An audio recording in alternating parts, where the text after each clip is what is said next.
दर्शक बंधु आज केदार गौरी सीरियल रे देखा पाइबे एक धमाकदार एपिसोड। गौरी आज सबु सत जानिबे जे तांको झियो कोठी अछि आ गौरी जाईकी तांको झियो को फेरे आनिबे। केदार गौरी को रूम सारा खोजिबे हेले कोठी भी पाइबेनी। तापरे पियूसी मां को आसिकी कहिबे पियूसी मां घर को साधु बाबा साधु मां आसीथिले सी गला परठू मु गौरी को कोठी भी पाउनी। पियूसी मां को केदार एमिति कहिबा परे पियूसी मां कहिबे तू बाहर जाईकी खोज।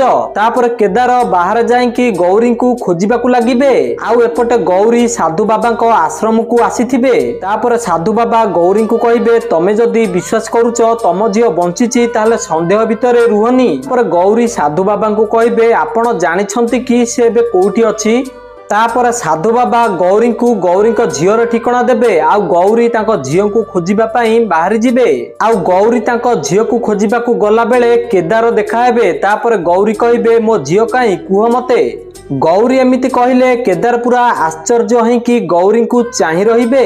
तो दर्शक बंधु आपण मानकू कोन लागुची केदार कोन जानिछंती कि तांको झियो कोठी अछि आउ से गौरी को कहू नांती। जदी हां ताले कमेंट रे यस लिखि दियंतु। आउ आपण माने जदी चाहुछंती गौरी को तांको झियो मिलि जाऊ ताले वीडियो को लाइक करी चैनल को सब्सक्राइब कर दियंतु।